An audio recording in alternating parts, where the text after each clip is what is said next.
जो कुछ मैं कह रहा हूँ, जो कुछ हमारे समाज में हो रहा, आज तो अल्लाह का शुक्र है कि आज हमारा दीन सेफ है। हमारे मदरसे में चंद बच्चे हैं, हमारी मस्जिदों में चंद नमाजी नजर आ रहे हैं, आसान हो रही है। लेकिन उस वक्त को याद कीजिए, ऐसा वक्त आने वाला है जिस वक्त में मस्जिदों में कोई हक बोलने वाला नहीं रह जाएगा, जलसे में कोई हमें नेकी की दावत देने वाला कोई नहीं रह जाएगा।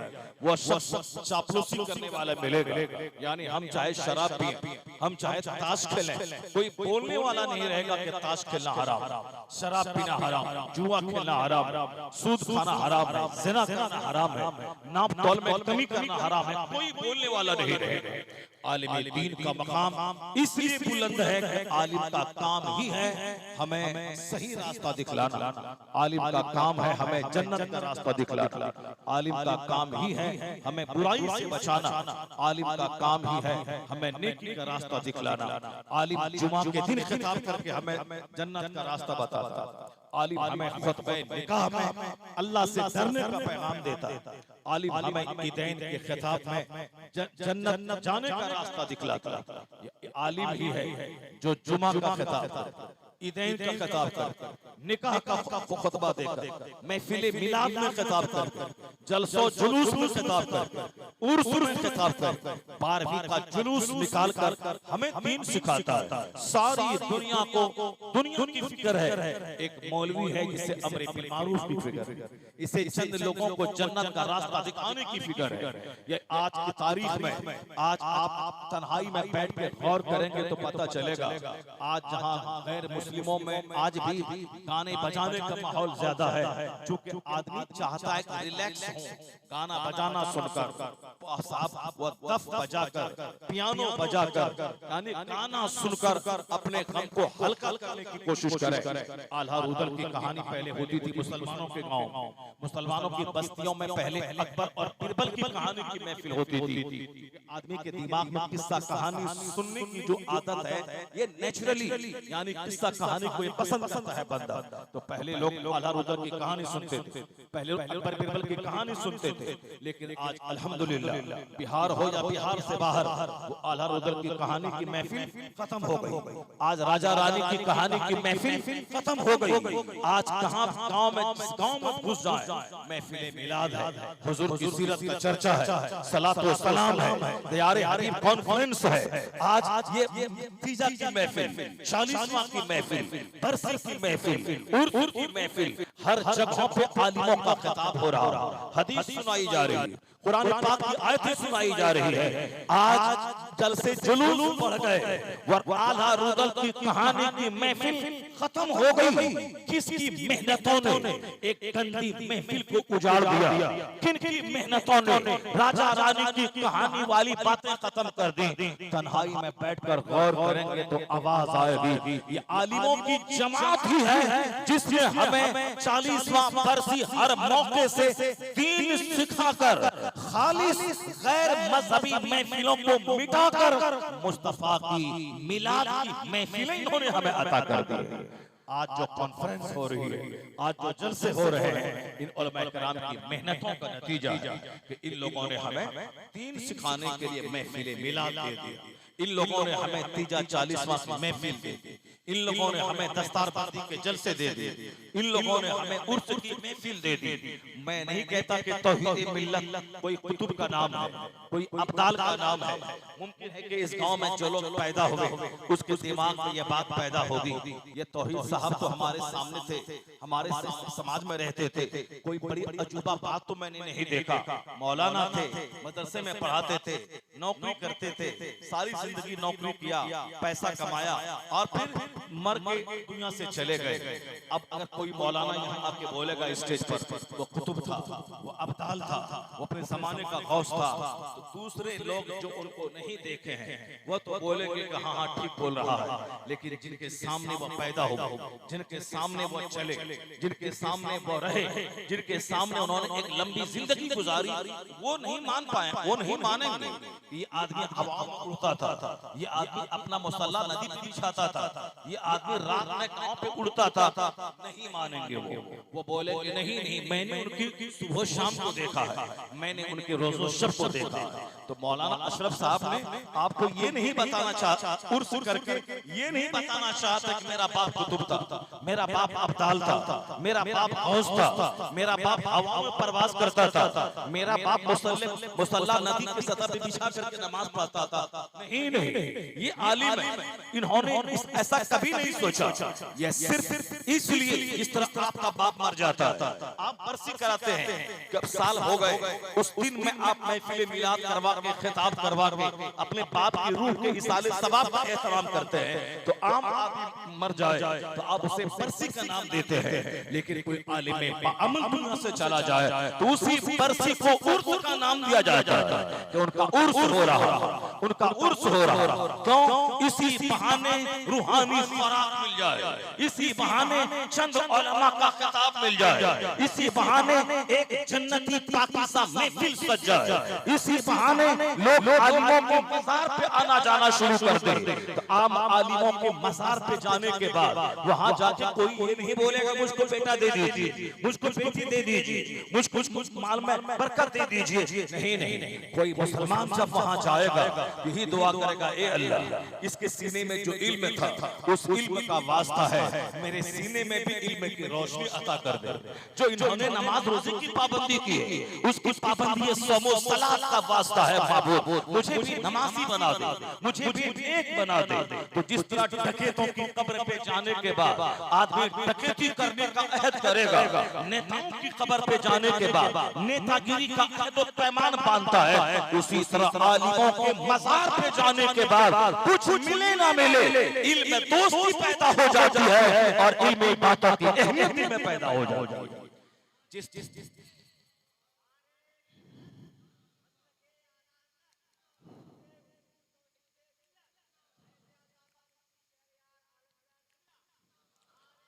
मैं नहीं बोलता कि वो कुतुब थे, मैं नहीं कहता कि वो अब्दाल थे, इतना तो आपको मानना पड़ेगा कि वो आलिम दीन थे। और ऐसा आलिम जो झोला छाप आलिम नहीं थे। आजकल हमारे गांव समाज में बहुत सारे झोला छाप आलिम होते हैं, जैसे झोला छाप डॉक्टर होता है, डॉक्टर की डिग्री हासिल करने के लिए अब बंदा ग्रेजुएशन के बाद 5 साल तक नीट की तैयारी करता है, फिर वो एंट्रेंस पास करता है, अच्छे नंबर से निकाला तो अच्छा कॉलेज मिलता है, फिर वहां 5 साल तक रह के MBBS की डिग्री लेके आता है, तब वो डॉक्टर कहलाता है। लेकिन एक अचानक डॉक्टर झोला छाप होता है, डॉक्टर का टाइटल बहुत ही सट्टा टाइटल होता है, एक लंबी पीरियड तक बंदा पढ़ता रहा, मेहनतें की, दिमाग जलाया, तब वो डॉक्टर कहलाता है। डॉक्टर साहब, डॉक्टर साहब, डॉक्टर साहब। लेकिन वही डॉक्टर का टाइटल आपको अचानक मिल जाता है, आप चले गए मुसरी खरारी, वहां एक प्रैक्टिशनर है, उनके पास 3 महीना आप रह गए, सलाइन चढ़ाना, इंजेक्शन देना, साहब मरहम करना, और साहब loose motion, fever, pain killer, ये सब 2, 4, 10, 20 दवाई का नाम आप जान गए, पानी चढ़ाना सीख गया, इंजेक्शन देना सीख गया, वहां से घर आ गए, पेट में दर्द, डॉक्टर साहब दवाई दीजिए, पेट में दर्द है, डॉक्टर साहब पैर में कांटा चुभ गया, डॉक्टर साहब लूज मोशन हो रहा है, पानी चढ़ा दिया, डॉक्टर साहब, डॉक्टर साहब, डॉक्टर साहब, डॉक्टर साहब हो गए। जो आप डॉक्टर बनने में लगा है 30 साल या 3 महीने में डॉक्टर बन गए। अब डॉक्टर ही जब कहलाना है तो फिर क्यों आदमी 30 साल लगाएगा, 3 महीने में डॉक्टर बन जाएगा। ये डॉक्टर है झोला छाप डॉक्टर, यानी जो 3 महीने में डॉक्टर कहला गए, वो प्रैक्टिशनर है, वो कंपाउंडर है, वो साहब गांव देहात का वो एक प्रैक्टिशनर है। लेकिन प्रैक्टिशनर कहते हैं गुस्सा आ जाए, कंपाउंडर साहब बोलते हैं उनको गुस्सा आ जाता है, उनको बोले डॉक्टर साहब मस्त हो जाता, खुश हो जाता है। अब वो MBBS डॉक्टर नहीं है, वो डॉक्टर तो हो गया, उसी वो डॉक्टर से कितना खतरा लोगों को हो रहा है सबको मालूम। वही हाल होता है, कोई चला गया बरेली, वहां गया, एडमिशन करवा लिया, मस्जिद में रहा, इमामत किया, पैसे मिले, तो अच्छी टोपी, अच्छा कुर्ता, अच्छा जुब्बा, अच्छी घड़ी, अच्छा मोबाइल लेके आ गया। उनसे कहते हैं कि फारसी की पहली पढ़ाओ, नहीं पढ़ा, फारसी की दूसरी पढ़ाओ, वो तर्जमा खोजेगा, मिजान पढ़ाओ, मिजान की शरह खोजेगा, एक जुमला उर्दू लिखो, नहीं लिख पाएगा, यानी उर्दू लिखना नहीं जानता। अब वो क्या हो गया, वहां रहे 2-3 साल, पढ़ाई नहीं की, खैनी खाता रहा, गुटखा खाता रहा, मोबाइल चलाता रहा, मस्जिद में रह के चंद पैसे मिले, आराम से बरेली की बिरयानी और बरेली का गाजर का हलवा खाता रहा। अब वहां से जल्दी से सनद लेके पगड़ी पहन आ गया। अब मौलाना साहब हो गए, मौलाना साहब हो गए। ये मौलाना साहब जिसको एक जुमला अरबी ना आती है, एक जुमला फारसी नहीं आता, फारसी नहीं आती, अब उर्दू कायदे से बोलना नहीं आता, मगर मौलाना साहब हो गए। ये मौलाना वही मौलाना है जो 3 महीना वहां रह करके डॉक्टर बन गया। वो उसी झोला छाप डॉक्टर की तरह झोला छाप मौलाना बन जाता। अब ये झोला छाप मौलाना अजान होती रहेगी, रुमाल झाड़ता रहेगा, अजान होती रहेगी, मोबाइल चलाता रहेगा। अब कोई मसला पूछें ये बगले झांकता रहेगा। अब साहब आपको गुटखा खाने मोबाइल चलाने से फुर्सत नहीं है। ये झोला छाप मौलाना, उसकी वजह से लोगों के दिमाग से आलिमों का वक़ार खत्म हो जाता है, आलिमों की इज्जत खत्म हो जाती है। ये झोला छाप मौलवी, वो झोला छाप डॉक्टर, ये दोनों मिल करके समाज और मुआशरे का माहौल बिगाड़ के रख दिया है।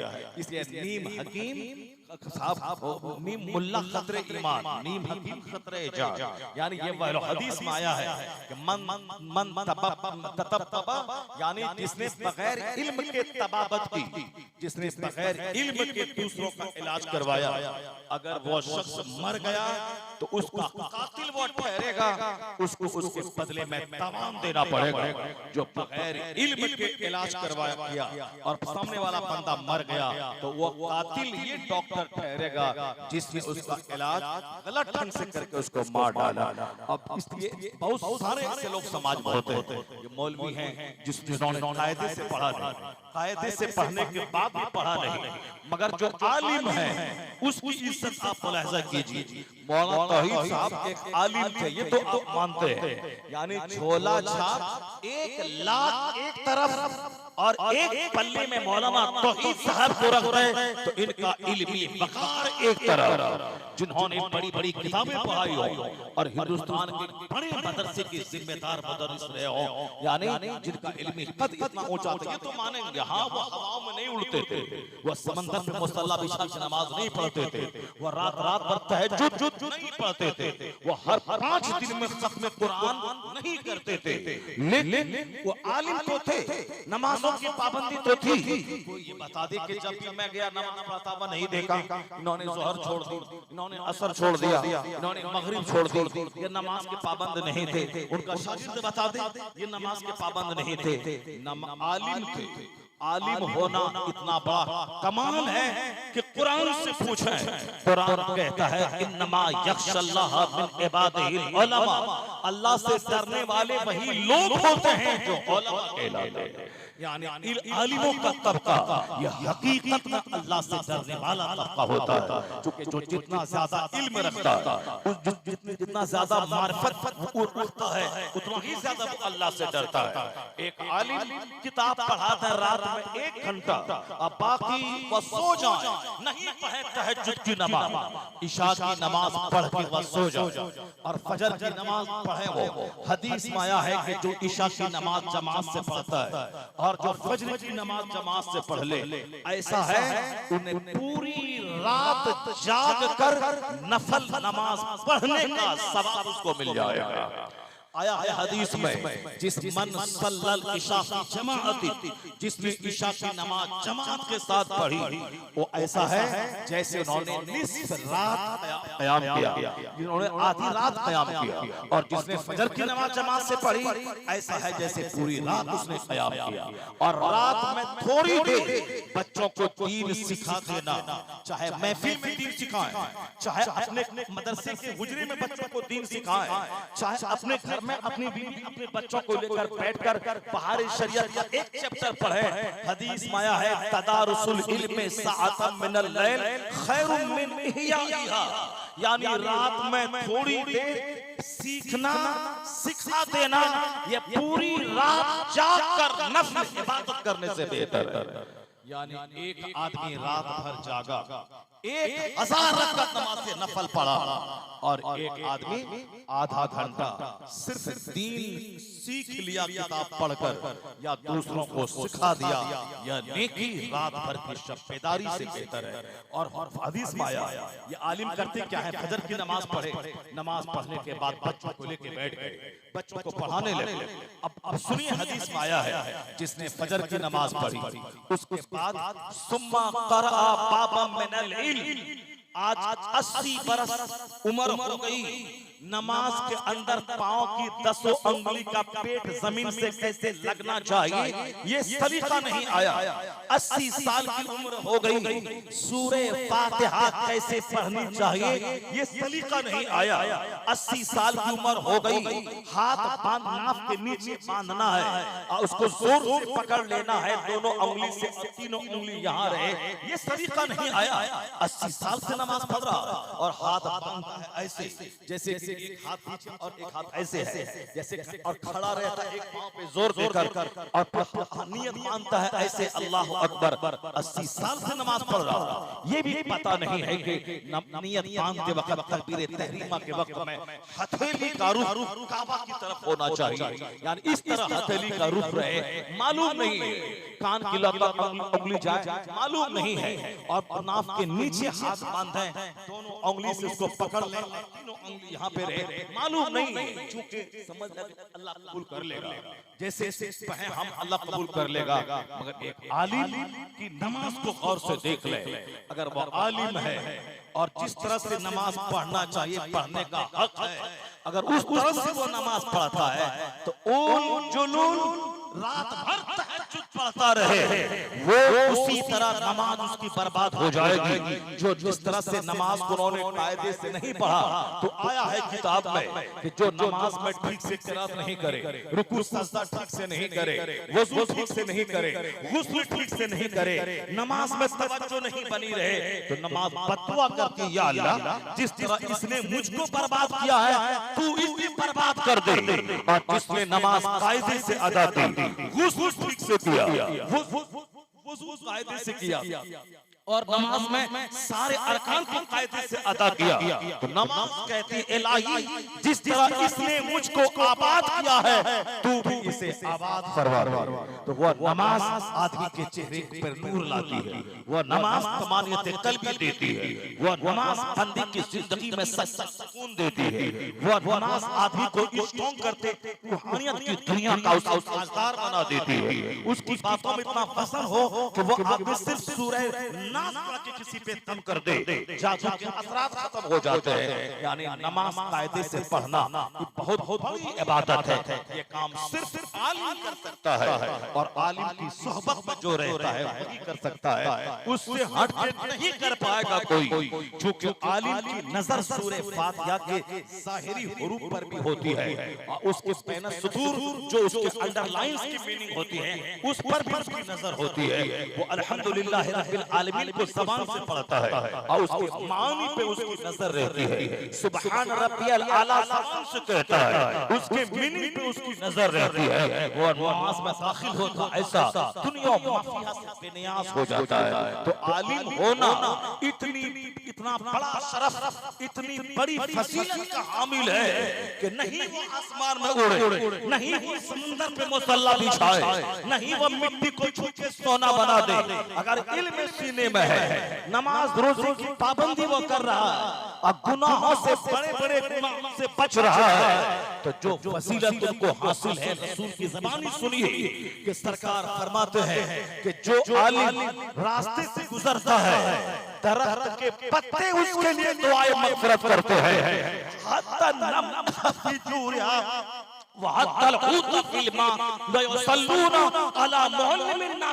मुस्तफा कहते हैं कि एक जमीन और आसमान के दरमियान की जितनी चीजें हैं वो आलिम के लिए बख्शिश की दुआ करती है, जहां तक के सुराखों की चूटियां और पानी में मछलियां उनकी बख्शिश की दुआ करती है। हत्तन नमनत फी जोहरिहा व हत्तल हूत फिल मा ला युसल्लूना अला मुअल्लिमिन नासिर।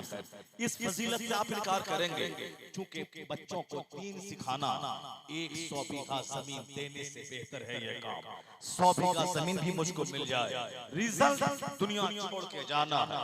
या तो जमीन नहीं रहेगी मैं रहूंगा, या मैं नहीं रहूंगा जमीन रहेगी, दोनों में से एक को छोड़ना पड़ेगा।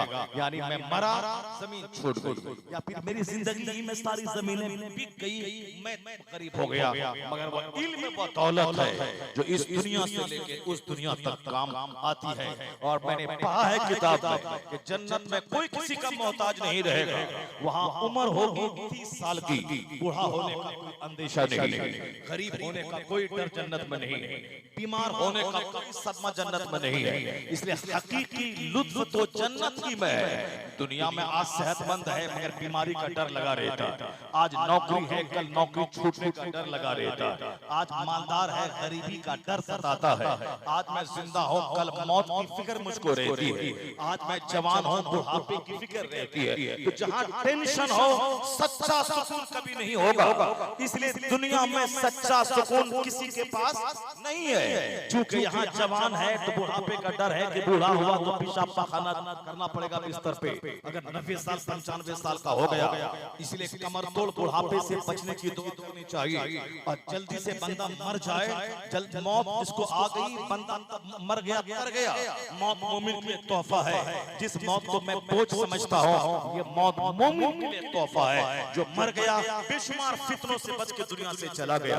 जो जिंदा है कल कमर टूटेगी, बिस्तर पे पेशाब पाखाना करेगा, हॉस्पिटल में रहेगा, ऑक्सीजन लगेगी, उसी हालत में मर जाएगा। तो आदमी फितने में मुब्तला हो सकता है। सच्ची खुशी दुनिया में नहीं है जिसके लिए आप और हम लालायित और बेचैन हैं कि खुश रहें। ये गिरा बांध लें कि सच्ची खुशी दुनिया में नहीं है। क्योंकि सच्ची खुशी वहां कैसे होगी जहां बेटा के मरने का टेंशन हो, जहां बेटी के तलाक का टेंशन हो, जहां दामाद के मरने का टेंशन हो, जहां आग और जलजला में घर के डूबने का टेंशन हो, जहां खेती के चलने का टेंशन हो, जहां बिजली के गिरने जलजला के आने का टेंशन हो, जहां बीमार होने का टेंशन हो, जहां बुढ़ापे का टेंशन हो, जहां नौकरी के छूटने का टेंशन हो, जहां बेटों के नाक कटवाने का टेंशन हो, जहां बेटी के काफिलों के साथ भाग जाने का टेंशन हो, जहां हर लम्हा 25 साल कमा के 10 करोड़ जमा किया और एक झटके में बीमार पड़ा, सारा पैसा निकल गया। इस दुनिया के हर पल में फितनों का समंदर पोशीदा है। यहाँ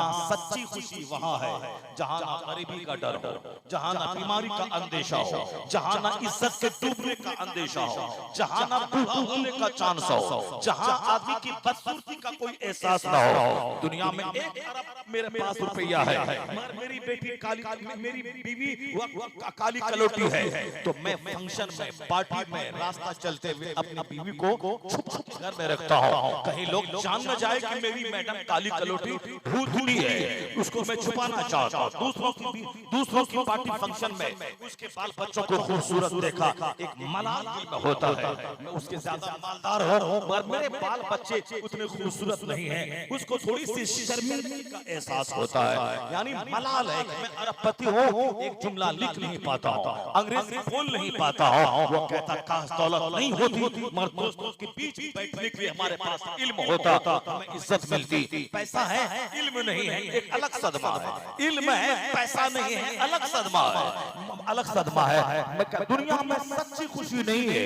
यहाँ हर कदम कदम पे फितने, हर कदम कदम पे आजमाइश है, हर कदम कदम पे मुसीबतों का अंबार, हर कदम कदम पे एक अनहोनी मुसीबत का अंदेशा रहता है। यहाँ सच्ची खुशी नहीं है। सच्ची खुशी जन्नत में है। जन्नत में जहाँ ना बीमारी है, जहाँ ना पसीने की बदबू है, जहाँ ना पेशाब पाखाना की मुसीबत है, जहाँ ना कब्ज की परेशानी है, जहाँ ना सर के दर्द का टेंशन है, जहाँ ना बुढ़ापे का टेंशन है, जहाँ ना बाल बच्चों की बदअमली का टेंशन है, जहाँ नेमत के छिन जाने का टेंशन नहीं है।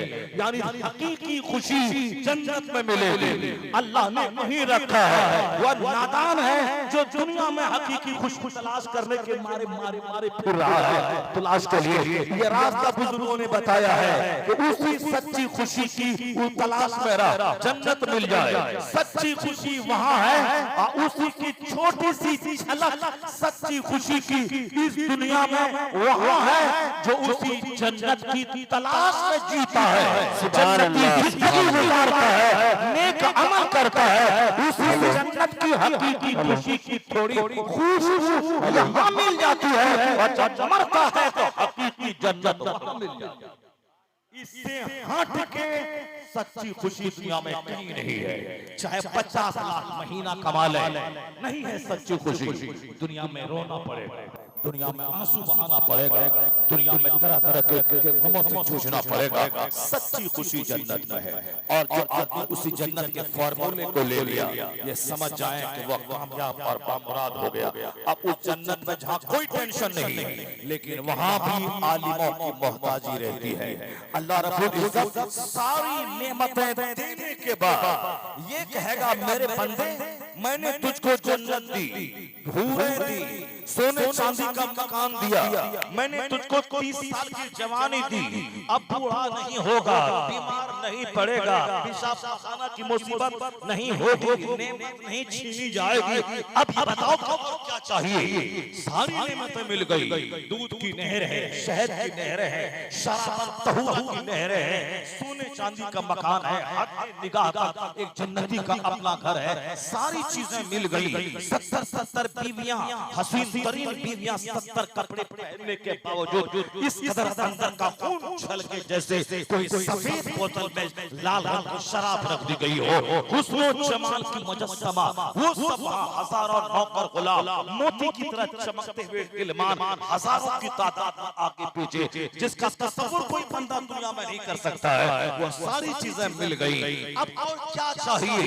तो जन्नती बोलेगा कि और क्या चाहिए?